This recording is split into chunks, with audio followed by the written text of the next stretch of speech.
I am. We are. This is Norwood. Computer. Hello, everybody, and welcome to another edition of the campaign special. I am Norwood. I'm pleased to be here today with Norwood Board of Education candidate Deirdre Kessler. Deirdre, good afternoon. How's everything going in your part of town? It's very good, thank you. Excellent. All right, so let's go ahead and jump right into it. I'm giving everybody 30 minutes this year, and just want to make sure you get the most of it. Tell everybody why you're doing this. What's motivating you to run this year? Um, I believe I'm one of those people. I want to be part of the solution, not part of the problem. And I feel like I'm very vocal at board meetings, and I just feel like if I think I would be a very good person with my knowledge to share my knowledge of education with and be on the board of education. I believe, there's the saying, it takes a village to raise a child. I think we live in an amazing town with so many people who volunteer to do things. I think this is the perfect thing for me to do. Um, you're not going to see me ever run the PTO carnival. That wouldn't be my thing, but to have a position where you volunteer, make decisions about education, that's my gig. I just had a flashback when you mentioned the PTO carnival, since I was on the Gravitron there last time for the first time in 30 years, and might still be recovering from that.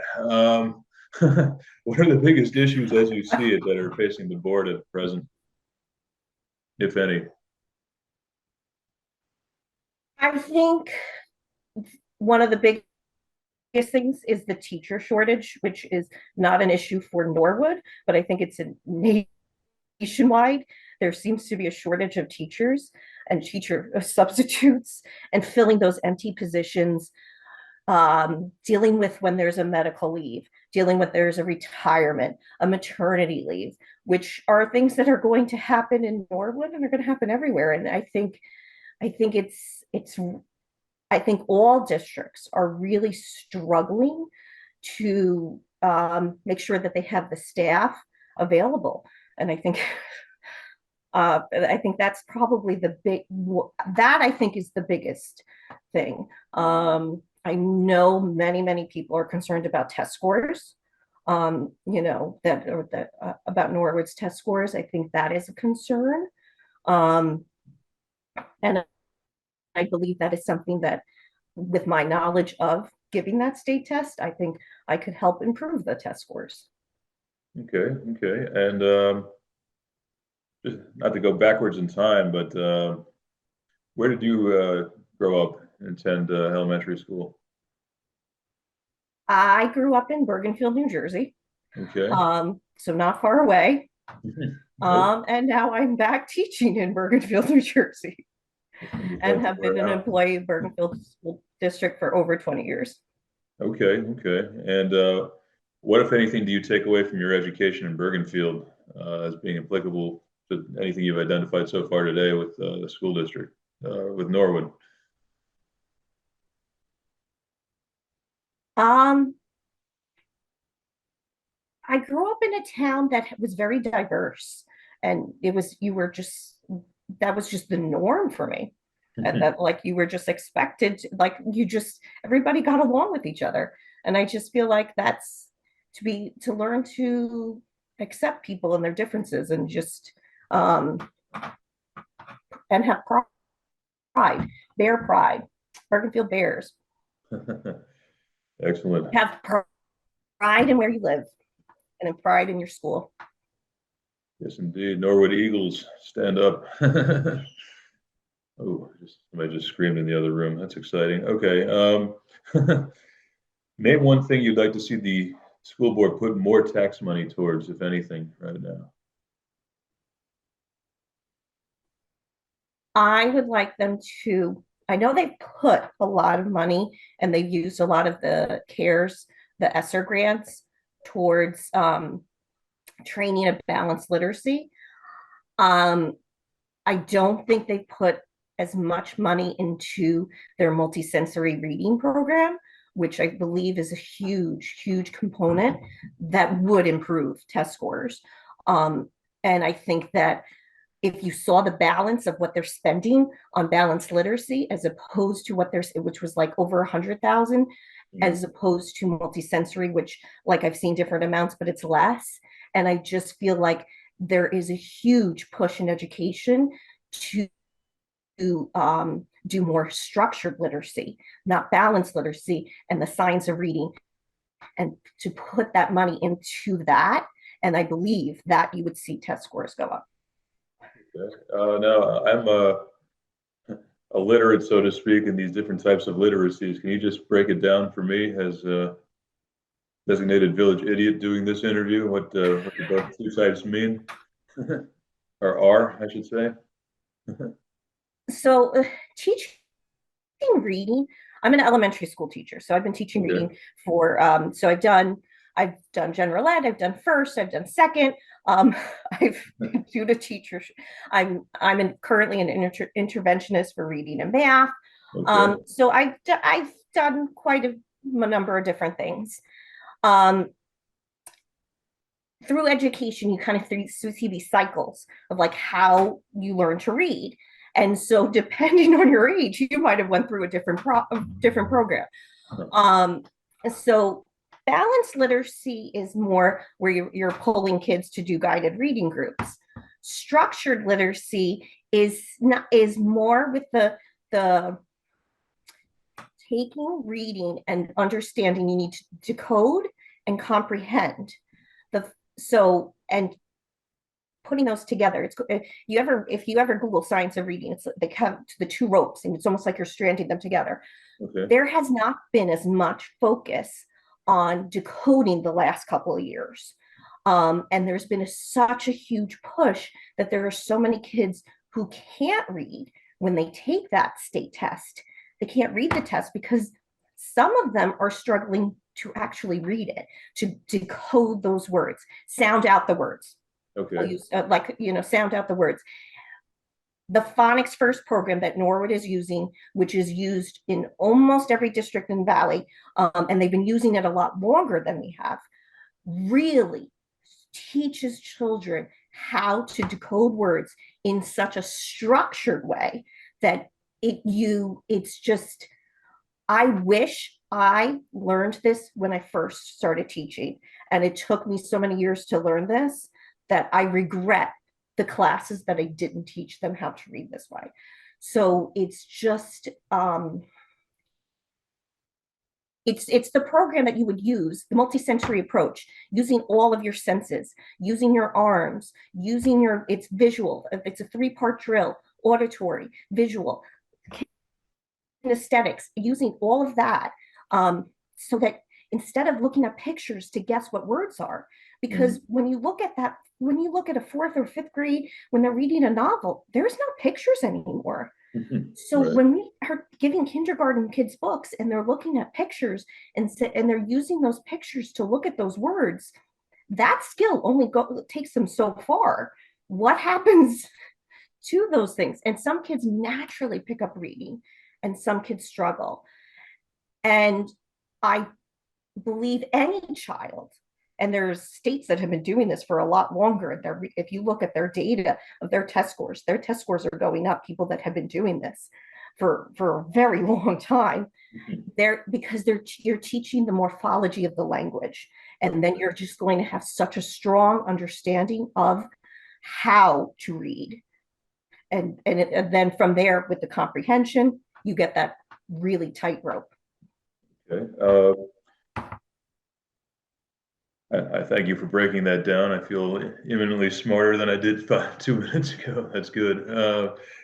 What, if anything, would you want to see the school spend less taxpayer money on, as far as anything you're aware of? I'm going to say it to lawyers. I would like us Boo. uh, wow. I would like Nobody to likes us. see It's less fine. of our tax dollars spent on lawyer fees. Okay. I think Okay. we have gotten into we are aware that there are lawsuits. I think we need to be proactive in preventing them. Um, and that we could spend that money on lawyer fees, on maybe teacher salaries. I mean, I believe having well-trained staff um, on things. Some of the lawsuits, I believe, probably could have been preventable or avoided. Okay. Um, what, if anything, would you add as an enrichment or after-school activity that you don't currently see at Norwood Public School? Uh, you know what? I'm happy that like we're getting out of COVID and that we're seeing things coming back. And I think we need to after school see. I love seeing what we have for in our town rec. But you know what? Like we have the sports programs for the middle school kids, but it would be great for the younger kids to have some of those sports programs. So we had kids who in kindergarten couldn't interact with each other. So I would like to see some kind of after school activities, sports oriented, team oriented, where they're going to be able to learn to work together, work as a team, um, get moving. It's hard for a kid to sit in a seat for that long. And like the middle school kind of sports, but like maybe not that they're traveling to all the other teams, but like something where they're just practicing and playing with each other. Okay. Okay. Um, what, if anything, would you like to see NPS do differently with regard to special needs children? Wow. Um, um, I think I think what we need to do is to train our teachers more on goals. When a child has an IEP, they have individual education plan. So each child has their own goals. Hmm. I think when you have well written goals, that child's going to succeed.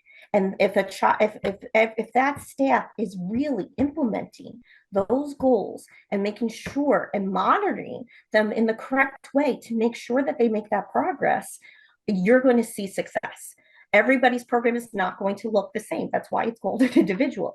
But I feel like um, having a child with an IEP, I have felt that sometimes the goals have not been followed or given they're very general and they really should be very individualized. I've improved on my kids because I have been a very active member of that. The CPAC has made a lot of movement to help, and they're talking between the children with special needs parents and administration to come work together. Like you got to have that collaboration to do that. I also Oh. would love to see a different screening for dyslexia.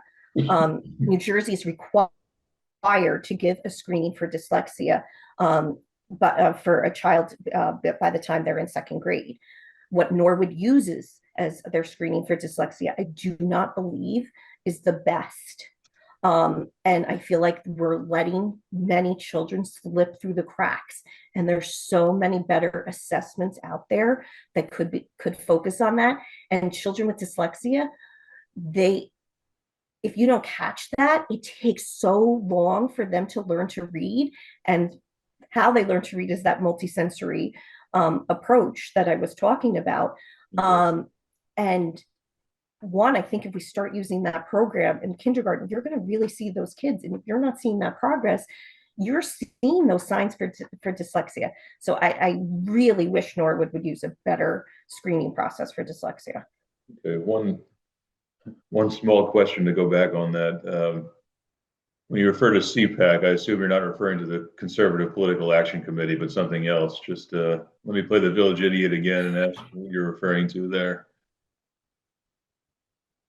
What is CPAC? No, I don't know anything about a political committee. Okay. Um, so the CPAC is the committee of parents with the special needs.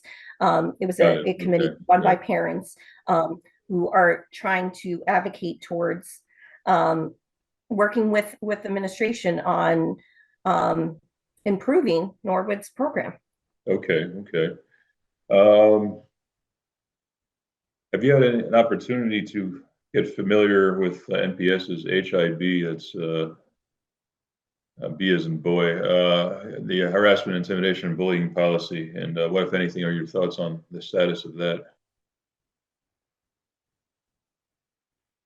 Um, I have heard multiple people say that they're not happy with what's happening. I'm hoping with the new administration that there'll be better follow through. The HIB is, that's state mandated, and I would hope that, we would follow that process and that investigations would be done consistent.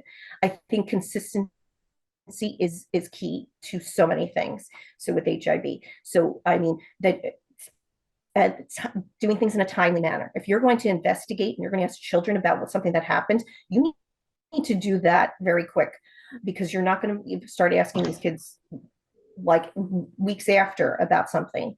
Um, and I think it needs to be done respectfully and we also need to be I think Norwood is good about being proactive to prevent those bullying.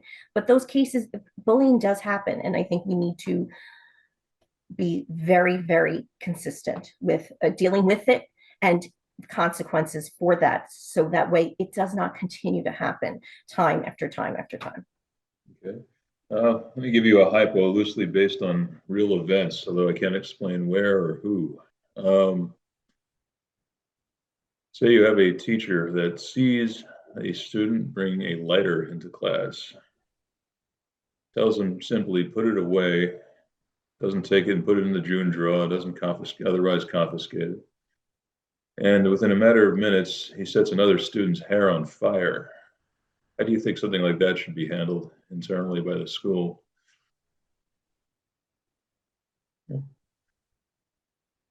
Um, my first reaction is that student okay. Um, Okay, sure. Yes. um, the safety of the student is my first reaction. So make sure I'm understanding the question because all I could think about was the kid. Um, so That was you're a little asking dramatic. I how loved to handle it. the teacher who left the lighter. Is that what is that what the question was? How would you handle that? And then as far as disciplining or the kids, notifying parents, what have you, going forward as well.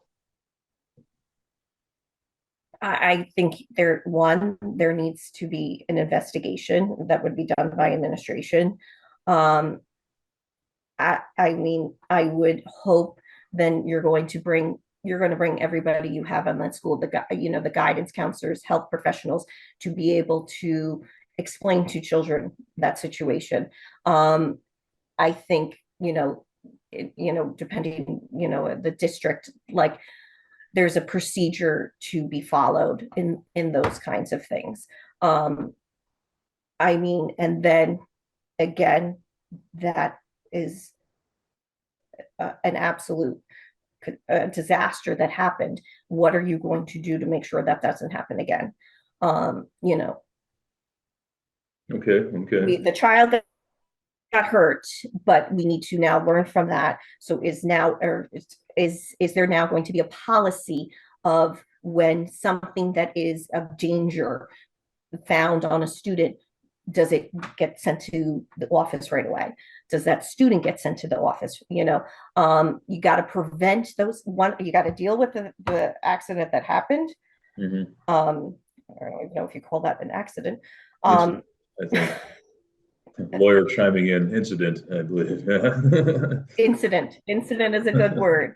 I Yeah. think administration needs to investigate it. Obviously there's going to be, okay, this is the time where there is going to be lawyers involved. I am well aware of that, not saying that we're never going to use lawyers. But and then you got many school districts in Bergen County. Their law firms recommend things for the district to do so to prevent things from happening. That that was an incident that unfortunately happened, and um, it, there needs to be a very detailed investigation so it does not happen again, and that all of those children will feel that the school is doing everything possible to make that every child feel safe when they go back to school, so that wouldn't happen again. Okay. All right. I have another hypo. This one not as involved necessarily as my last one. Pretend I'm a parent who attends every school board meeting and is virulently in favor of bringing back the use of dunce caps on wayward children. To this, you would say what as a board member? I'm trying. You want that to be the policy? There's a new policy committee, so I would refer to the policy committee and have Okay. them. I'm going to have them to deal with them and see what their policy on dunce Okay. caps is. Is this something you'd personally be in favor of in the right circumstances? No, no. Uh, Education has completely changed, and you know, you, we had that Mallory, our mom, who came to speak Yes, about bullying, and she said we can't parent like it's 1984. We or can't 34 in teach. that instance. Yeah. 34 would be more for the dunce cap. Yeah. Um, I, you know, I, I actually laugh because teaching in the town I grew up with, the Mhm. things that like teachers did to us, I would never even think of doing. Like I instead of jumping a kid's desk because it was messy, and that was common years ago, we now call it executive Mhm. functioning skills. You're teaching a child to do organization skills. That makes more sense because dumping that kid's desk because they were messy Mhm. never taught that kid how to keep that desk clean. Teaching them executively their brain how to keep themselves organized, absolutely. Doesn't mean I don't believe that we should discipline our kids. There needs to be consequences for actions. Absolutely. I mean, I I've been cursed at. I have been kicked. That when that there should there need our children need to have a consequence. The consequence has to fit the crime, Okay. and Okay. there's very few crimes that I think needs the dunce cap. Okay. That's fair. um, yeah, you just had me remembering for a moment a teacher that used to slap box with us once in a while in class, and another classmate of mine who actually karate kicked a teacher in second or third grade. So I don't remember how he was dealt with because I wasn't in that class, but um, yeah, to your point, the punishment has to fit. So, um, all right, here's here's another one for deep thought purposes. Would you, as a resident of Norwood, be in favor of renaming the neighborhood north of Rockland Avenue and Tapan Road the Upper West Side?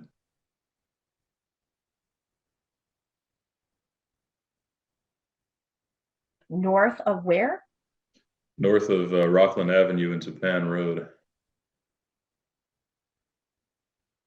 I would not be in favor because when people keep changing names all the time, I can't remember all the new names. So I like to just keep things. I don't know. I have heard like when you see in Norwood, I didn't grow up in, but like the west side, east side, Uh-huh. but I think it's a small town. I think we don't need to name every little part. All right, that's fair. Um, all right.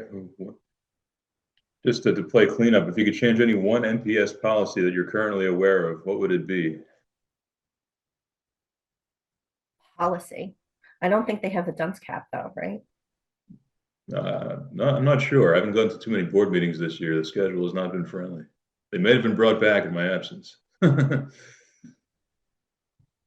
I believe it's under policy. Their screening. I'll go back to the dyslexia. I wish they had a better screening process for dyslexia. I don't know if I know it's been board approved.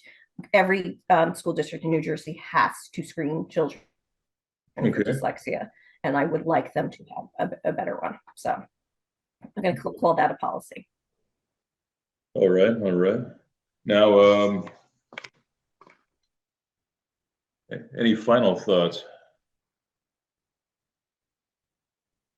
I have something on my screen. Okay, there we go. I just got a 10-minute warning, even though we're actually at 4 more minutes, so we're good. But any final, anything final you'd want prospective voters and Norwoodsmen to know as far as what's driving you, what you'd like to see if you're elected to the board? I just would like them to know that I believe I would be amazing at this and to give me a chance. Okay, that's fair. And all right, I think with that we are close enough to the half hour that unless you have anything else you want to add, I do thank you for your time today, and invite you to touch gloves and come out fighting for them in advance of election day here. Thank you for joining us. Do I get to borrow your gloves? Oh, those. Okay. Ooh, there we go. My finger just looks a lot bigger than them at this time. Sure. I think they're for the same hand, unfortunately, but otherwise they're good to go. Well, hopefully I won't need them, but Excellent. Well, Deirdre, thank you again for taking the time, and I look forward to seeing how this election cycle goes. Enjoy the rest of your well, thank you day. for doing this. Certainly, and enjoy the rest of your day to the extent that you could salvage it after having to listen to me drone on for a half an hour. All right. That is it for I Am Norwood, everybody. Tune in next time. Okay.